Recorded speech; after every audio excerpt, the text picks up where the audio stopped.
Right, welcome to a brand new episode of From the Corner, brought to you by Matchroom Boxing. You may have seen the first episode stateside with Freddie Roach, Robert Garcia and Andre Rosier discussing the current crisis that we're in, how it will affect their fighters and how they see boxing moving forwards.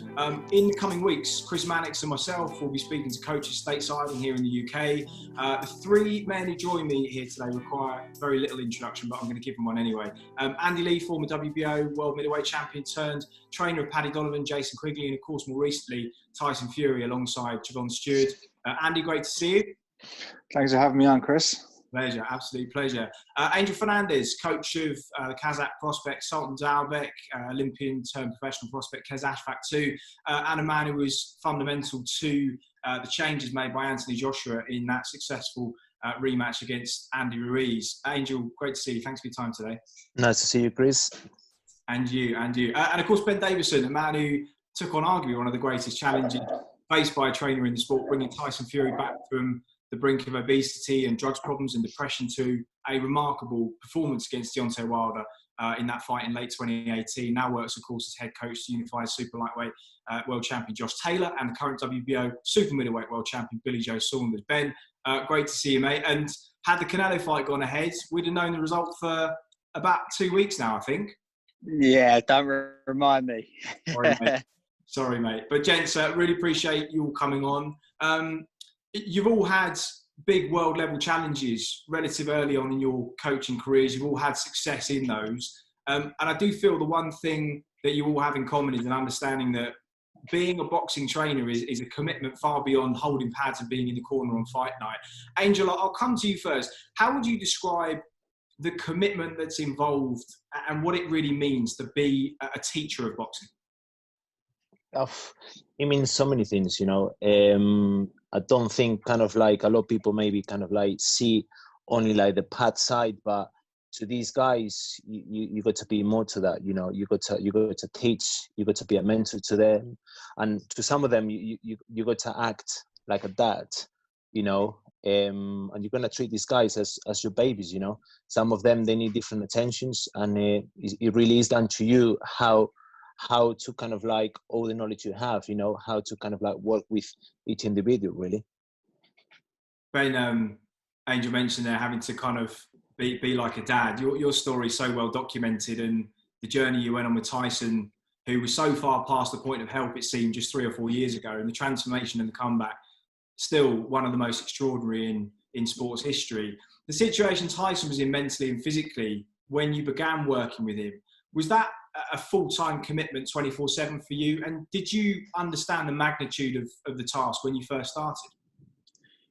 Yeah, I mean, I've spoke about it a few times where, you know, there was times when I thought, I don't know if it's possible, but obviously getting to know Tyson, I cared for him as a person, and grew very fond of each other. So at some points for me, I thought at the very, very beginning, I just thought to myself, if I can get him back happy again, even if he never boxes again, it'll be a success. And then, you know, as things he started to get better and better, and the weight started to come off, and he's falling back in love with boxing again. You know, there was light at the end of the tunnel, and then it was step by step, performance by performance. You know, things were improving, and then to see where he's got to now, along the journey in such a short space of time as well, is just phenomenal, and credit to him. And I've said many times, there's been many people that have played a part in Tyson's career from the early stages all the way up till now. And, you know, it's full credit to everybody that's been able to help him achieve what he's achieved. Yeah, and Andy, of course, you've also been a part of that process in recent times as well. You had one of the greatest... Andy's played a part in it even before that, actually, as well, you know. Of course. Obviously, Tyson always used to go on to be about their time spent in Detroit together, and, you know, those times as well. And Andy, I can remember the very first footage, actually, of Manny Stewart holding pads for Tyson, and he had an Andy Lee tank top on. And, of course, you know, you had him as one of the greatest teachers of all time in your corner for many years. Of course, the sport has changed a lot over the last 50 years, and though we have to adapt and move with it, is it important to you that we don't lose the fundamentals and the knowledge and the core philosophies of institutions like the Kronk and of people like Manny Stewart? Yeah, I think you can always overcomplicate things. And although the sport has progressed, and physically, I think people are a lot more advanced, a lot more physically fit and stronger. The fundamentals and basics of boxing hasn't changed in how long, in 50 or 60 years.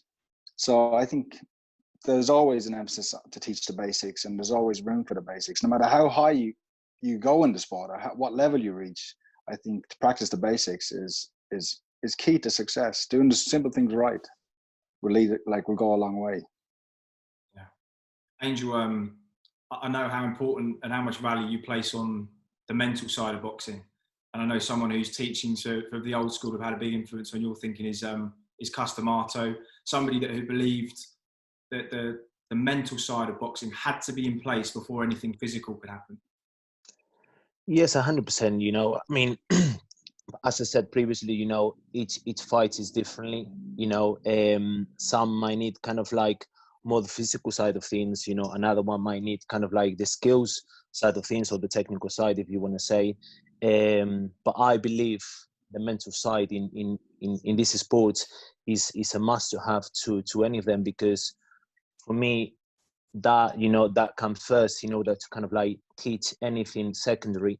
It has to have the mind in the right place. But we could see it from different ways, you know. But for me, that's one of the main things that I tend to kind of like work with the guys I'm working now. And as Sandy previously said, you know, the basics has to be there, you know, and in order to gain success in any sport, not just in boxing, you know, because you could see in any of the other sports, you know, football, basketball, you know, all them guys, they mastered, you know, they're absolutely masters of the basics, and basics 1,000,000% bring you the results. Yeah, do you agree with that, Ben? Yeah, 100%. You know, exactly what they said. You know, if you haven't, everything comes off of the basics. You know, you spoke about Kronk there. Kronk's like a system. You know, people that would go up against a Kronk fighter, you know what you're going to get. And then, you know, Andy was lucky enough of, you know, he's worked with many different trainers along the way, and he's picked up little bits along the way throughout his career where he's developed certain parts of it, and in certain parts of fights that he's been in certain situations and scenarios, he's been able to revert back to different coaches and different elements that he's taken from each coach as well. Yeah, Andy, I guess you draw an experience from a long career, particularly crucial situations that will maybe make or break for you. About people like Jackson and Peter Quillen too, you know, early scares for you in fights that you had to manage. I want to come on to that a little bit later on. Just talk a little bit about Tyson, guys, because it's fair to say by the rematch, Ben, Tyson was firing on all cylinders against Deontay Wilder. When you cornered him for the first fight, probably fair to say he was a little way off physically, maybe where he needed to be. But even so, the golfing boxing ability was quite clear in the opening stage of that fight. We've spoken before about what you call the puncher's ignorance, the over-reliance on a shot that's previously served you so well. How important was getting a game plan and getting Tyson to stick to that game plan, little steps, the lateral movement, the feints, to offset his rhythm and to minimise the opportunities that Deontay had to set up that right hand? Yeah, well, going into that fight, the first fight, Wilder, he'd always found that shot, never really been put in too much trouble. The most trouble we'd sort of had was Luis Ortiz, and he still found that shot that he needed to find. He had some problems as well with Spilka.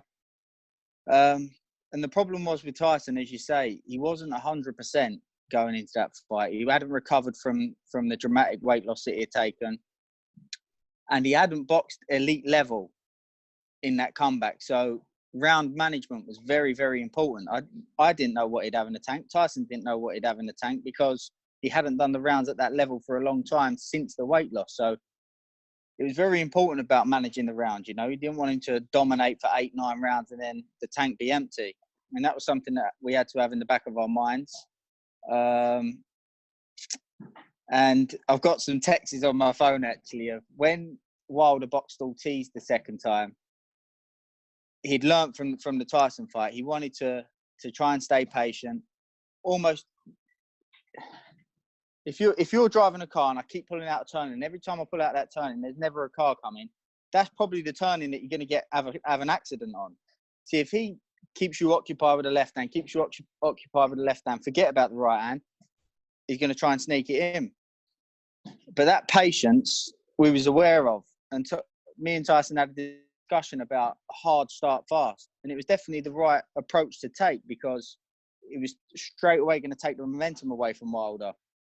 And then obviously he went and joined with Sugar and Andy, and they added that little bit of smart pressure, the way to apply the pressure as a big man in a smart way, dictate where the fight was taking place, dictate Wilder's positioning, what he could and couldn't do.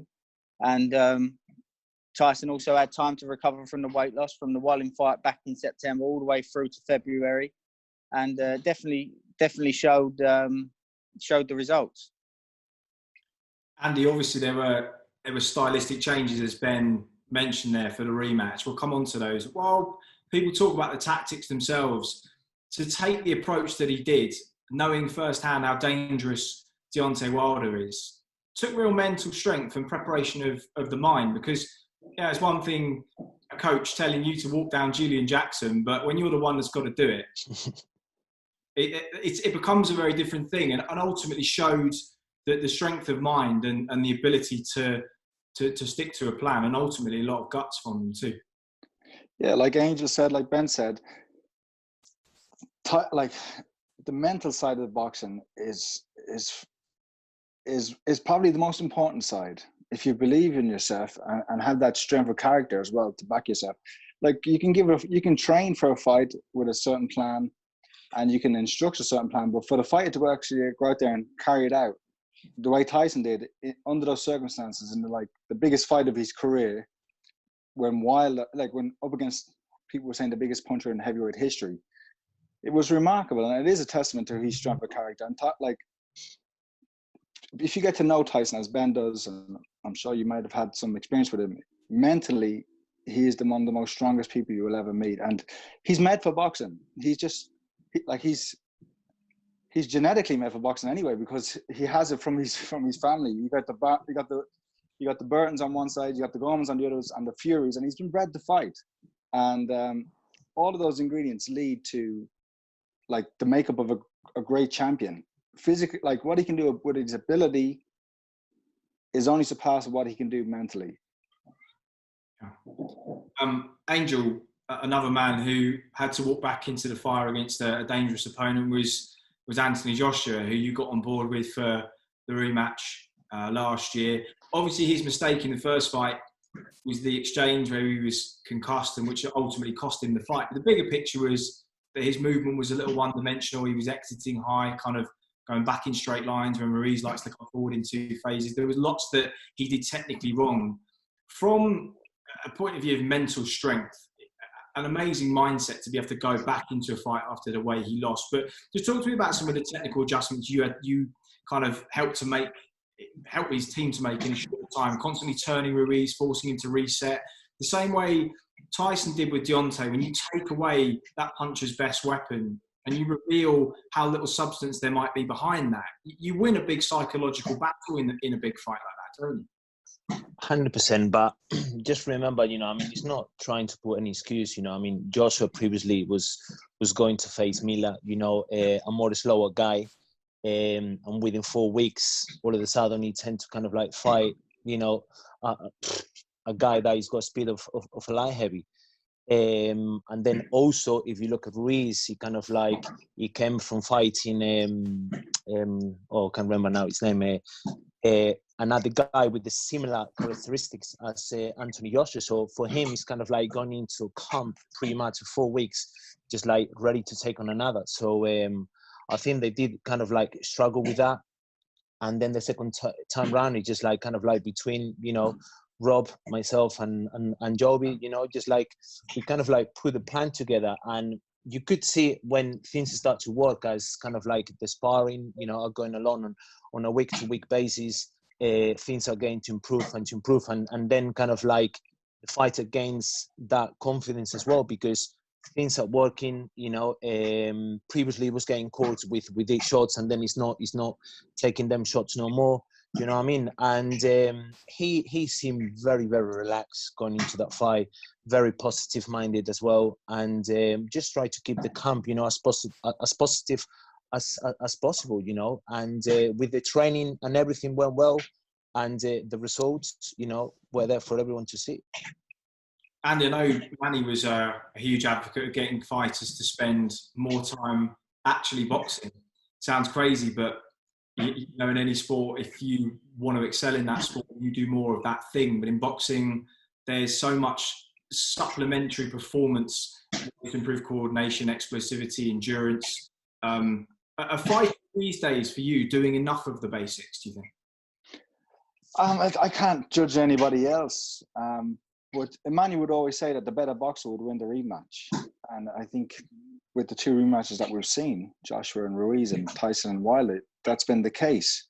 And I don't think it can be understated the amount of improvement Joshua made in that second fight with Ruiz. To immediately go in against the guy who's kind of embarrassed you in America, to win and beat him. And the way he did, I thought it was very impressive. The patience he showed, the maturity he showed, and especially in the first round where he hurt him with a really good right hand, he just patiently got back to jabbing and stuck to a game plan. And, that's a big improvement that he made. I don't think it can be underestimated. Yeah. Between the three of you, you're working with some of the best fighters in the world these days. Angel, I know Josh had a number of sparring partners flown in for the Ruiz rematch, and that sparring was crucial to the success he had. Andy, same with Tyson for Wilder, and Ben, I've no doubt Billy Joe and Josh Taylor had a number lined up for Canelo and Conson. Ben, we've heard plenty about the business of boxing at the top level and how it will be impacted through the loss of the gate of big fights. But in terms of social distancing and travel restrictions and quarantine periods, arguably an even bigger challenge for top level fighters and for trainers of top level fighters is the ability to be able to set up a proper fight camp to bring in the people that they need so that their fighters are properly prepared. Is that one of the big challenges you think you'll face going forward? I think working with fighters that are at the top level, it's a little bit easier because you can supply accommodation, you can bring in who you want to bring in, you can cover all of those things. But when you're a fighter that doesn't have that luxury and you have to sort of ask somebody to come on the day and you have to share gyms with people, I think that could be a little bit more difficult for somebody like that, But then on the other hand, I think that boxers that aren't selling out arenas and world champions, I think those are the people that are going to be boxing first. So, it's a difficult one in my opinion. Yeah. Angel, it's an obstacle for everybody flying sparring partners in. I know you value the importance of trying to change up sparring partners for your fighters every few weeks. How do you think that process helps them to maximise the sort of adaptations that they make, making sure that they don't just get in the same patterns with the same sparring partners? I mean, I'm talking from my own opinion. Every single coach, has got their own methods. That is not wrong or right. I'm sure you have to find what works for you. And for me, it's just kind of like trying sometimes to put them in different situations. So because remember, us, Andy, Ben, and any other coach could say that. You could teach as much as you can, but end of the day is that fighter that within the 3 minutes is going to have to adjust to set of things, and I know you could see different things from the outside, but is that guy, he will see it different than you. And for me, I just try to kind of like every 3 or 4 weeks or whatever, just try to change the styles, trying to stay the sparring partners, because they're going to be facing guys with different styles and they're going to be in the ring in different situations. So you try to kind of like maximize them or kind of like potential situations where they're going to be, and then it's down to the fighter to really kind of like, think that what he's been doing, in the past whatever amount of time, and then just like try to replicate these things in the ring, because in the ring you're going to be pretty much finding every sort of kind of like style, you know, and you're going to be going, they're going to be fights where they're going to be easy, and they're going to be fights that are not going to go the way you probably supposed to be, you know, is going to be. So, but again, you've got experience at the top level of boxing, amateur and professional. Did kind of boxing and sparring all over the world against different styles over the years, does that help you or maximise your ability to adjust to anything that could be in front of you in the middle of a fight? Yeah, I think having a good amateur background, I think if for any boxer, if you have that foundation in amateur boxing, you know, you can go to a tournament and you're fighting different fighters within a week, all with different styles.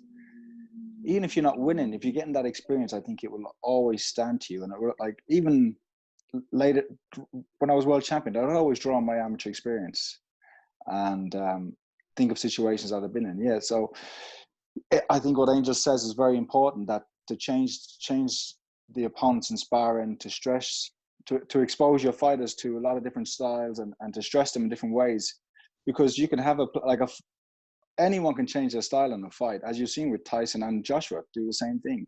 So you can be preparing for something, and then you can be totally thrown off by not seeing it in the fight. So yeah, I think you have to be ready for everything. That's what everyone says that in a fight, don't they? It's no cliche. So we're ready for everything, and you really have to be.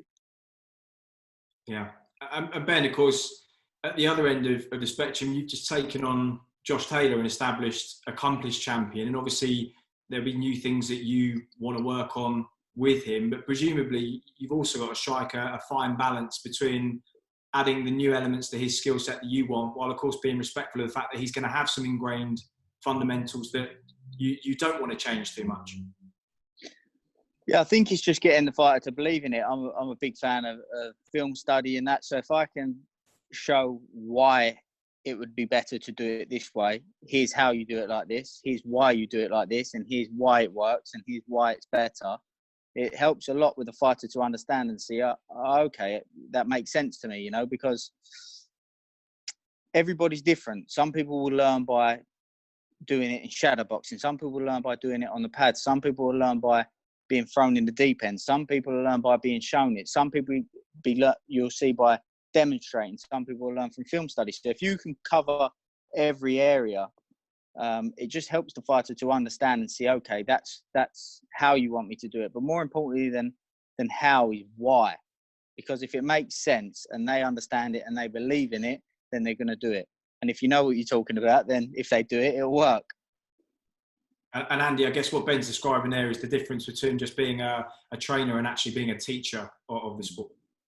Yeah, one of the biggest challenges, I think, for me as a coach, when you're working with boxers who are so accomplished, is to keep stimulating them, keep challenging them, you know, coming up with new things. And that's, to go back to a question you asked earlier, like the type of time and commitment it is to be a coach. As a fighter, you turn up at the gym, you do your training. Of course, you're always thinking about the fight and your next fight and how you can improve. But as a coach, it's a completely different, you know, way of thinking and trying to come up with new ideas and new ways where they can improve. And even and it's very hard when you have guys who are like Tyson and Paddy Donovan, and I'm sure the guys who they train, Billy Joe and Josh Taylor and Anthony Joshua, how to stimulate them and keep them improving and make them want to improve as well. So I think that's, as a coach, that's probably the biggest challenge when you're dealing with top level fighters.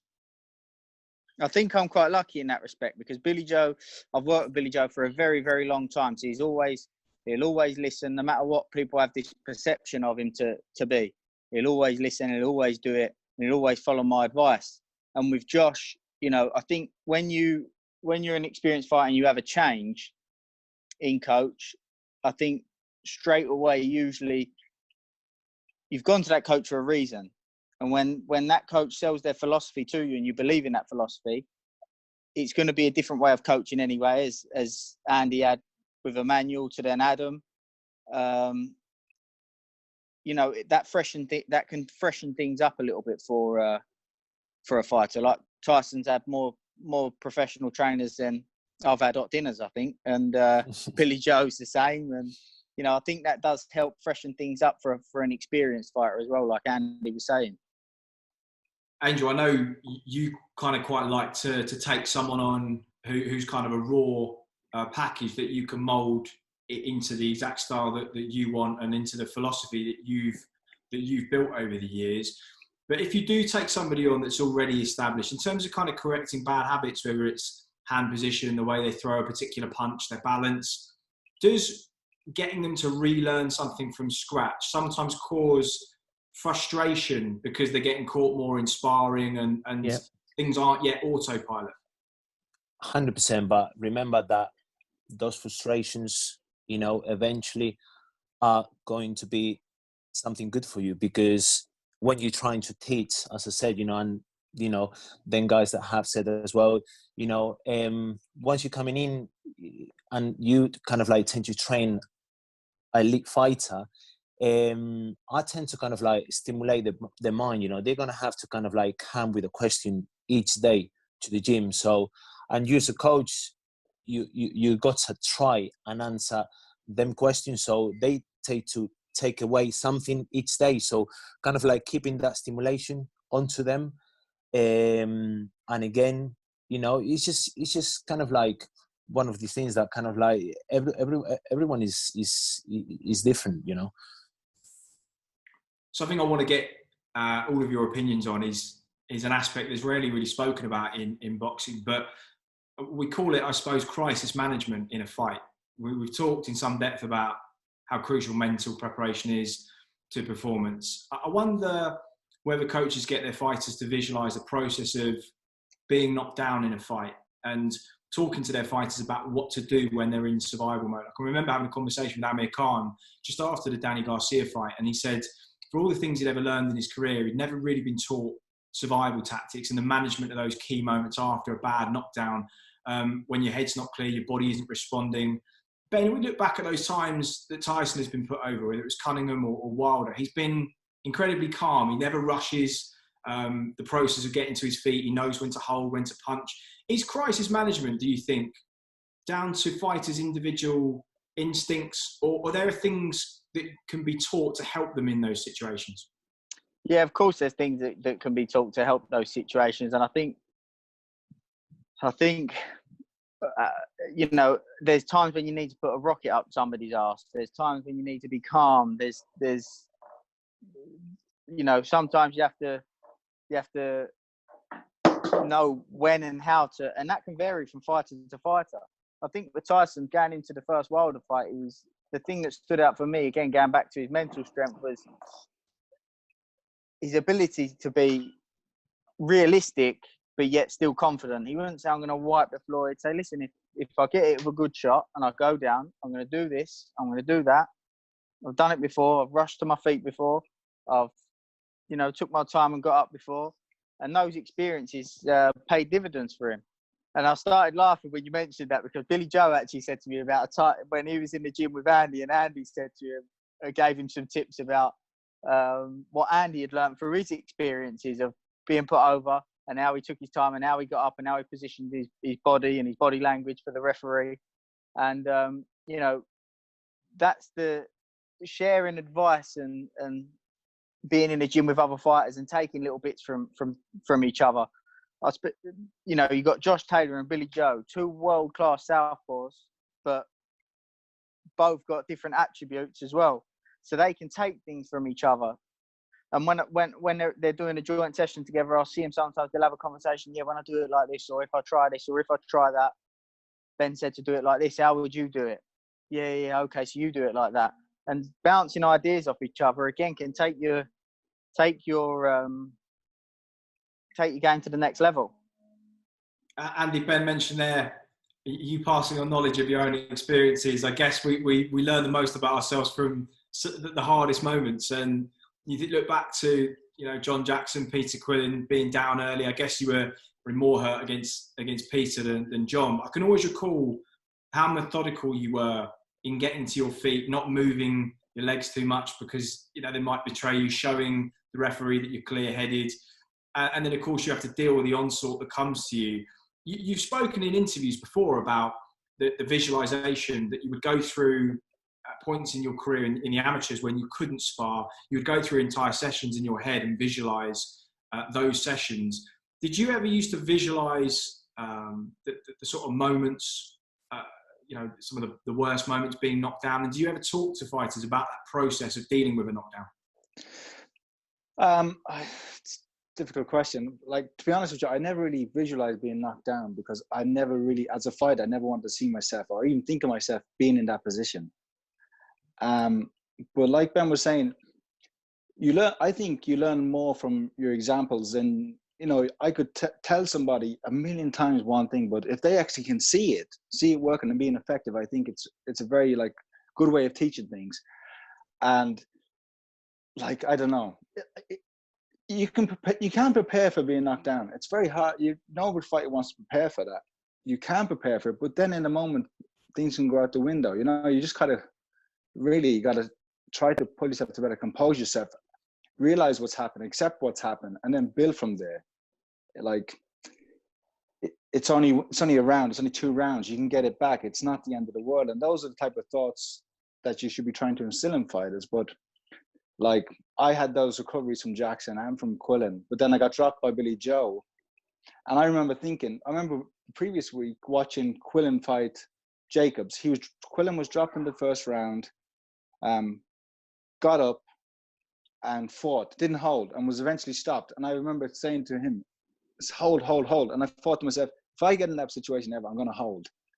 Billy Joe dropped me in the fight, the first knockdown. And in my head, the referee's counting, I'm saying, hold. And as he's walking towards me, he gets within a foot of me, and I just say, come on, let's have it.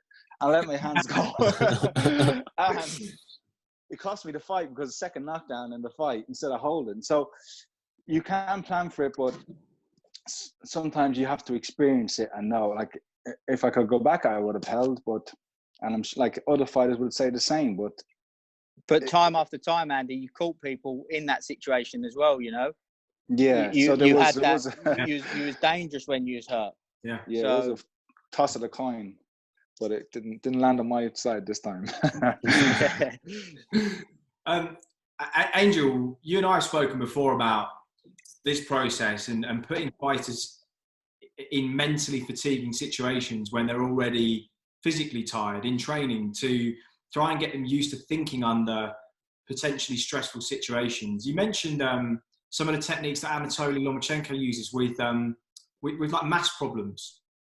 Yeah, I mean, as I said, you as a coach, you have to maximize and be prepared for everything. And when I'm saying everything is everything, but then as Andy said, end of the day is that experience, and is going to be the moments, in that particular day, on that particular fight, where you're going to see a different within you, because sometimes you could go and say hold, and then all of a sudden you go there and you just let's have it. So I think you could talk about fighters, about control their emotions and things like that, and you could go all through the route all day long, but end of the day is that experience when you're actually in that situation where he's going to kind of make you a better fighter or not make you a better fighter.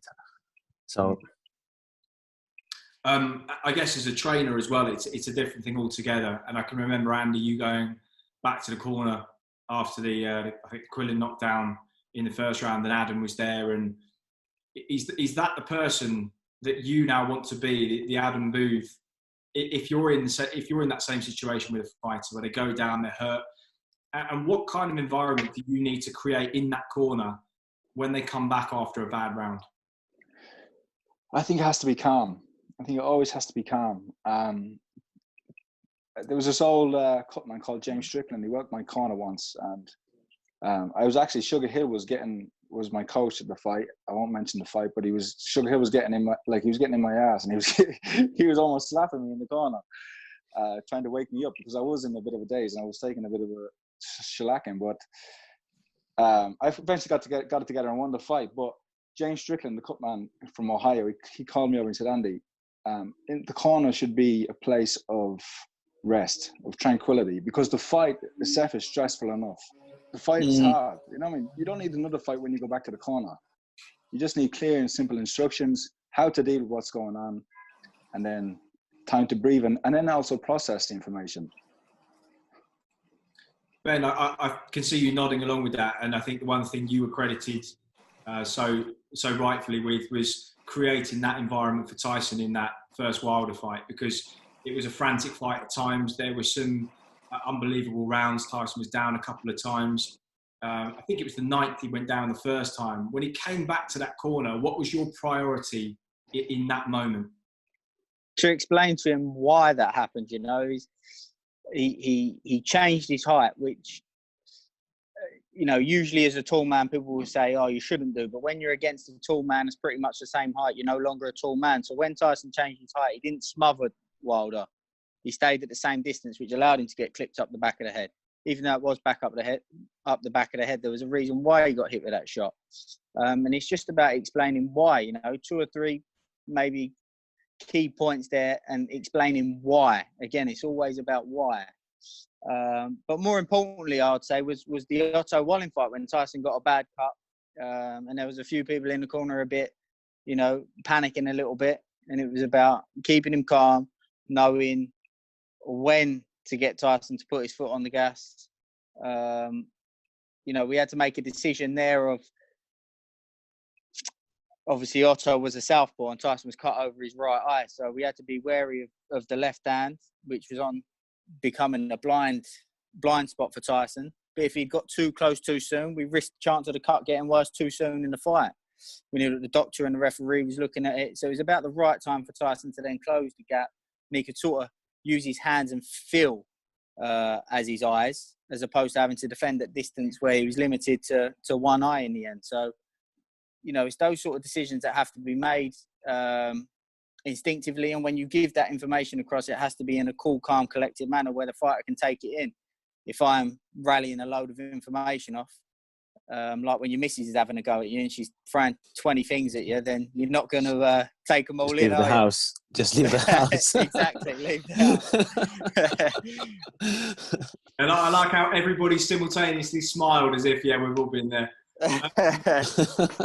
So gents, the elephant in the room here, of course, is that 2 of you inevitably will be in opposite corners for probably the biggest fight in the last 20 years, other than Mayweather-Pacquiao. Angel, a lot of people have Tyson as the favourite currently. I guess you know what a task it is based on his recent performances, but based on the changes that we saw between the first and the second Ruiz fights in such a short space of time, is it fair to say that we're just seeing the start of the kind of improvements that Joshua is capable of? I mean, Joshua is capable of many things, and Tyson is capable of many things, you know. He's definitely kind of like a fight that kind of like a lot of people are talking about. But that's not my kind of like thing to say when it's going to happen. But, you know, we just like try to keep Joshua, you know, in the best mentally and physically position. And I'm sure Tyson will do exactly the same. And it will be a fight for, you know, for boxing fans and for everyone to see down the line in years to come. And Andy, Ben, I'm sensitive of the fact that we can't talk in too much detail about this kind of thing, but as hard a puncher as Deontay Wilder is, he's never been what you would describe as a physically strong fighter. He's been pushed around by a number of smaller guys, and I think sometimes people can confuse a hard puncher with a physically strong fighter. Joshua, of course, is physically very strong. Andy, I come to you first really for this. Do you think the approach that we saw from Tyson in the second fight against Wilder would be as effective against Joshua as it was against Wilder?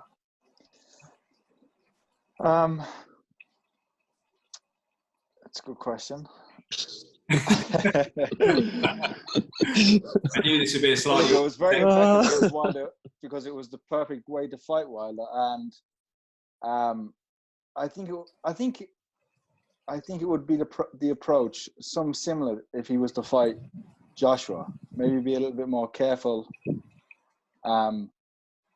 But it's hard to say. What Joshua is it's a much better fighter than Wilder, all round, physically stronger, bigger, more athletic, better basics.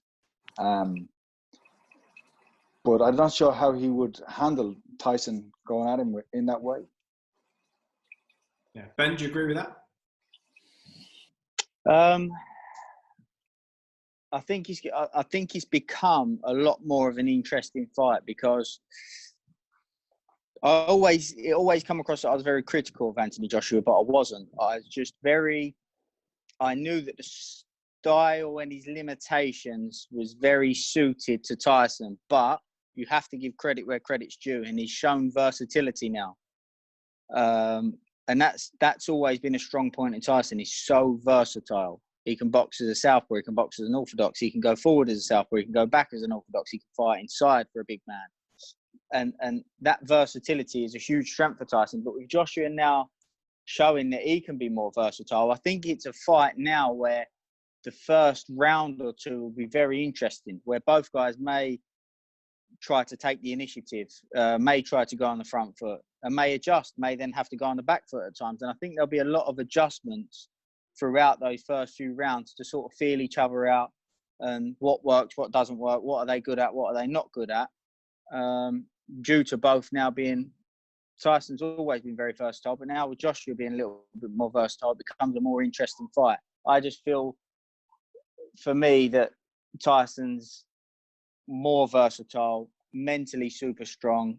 And you said about Wilder being bullied and that. No one's ever bullied Wilder like that. And that's one thing with Tyson. People hugely underestimate his strength because he doesn't look like a big, physically can lift a load of weights kind of guy.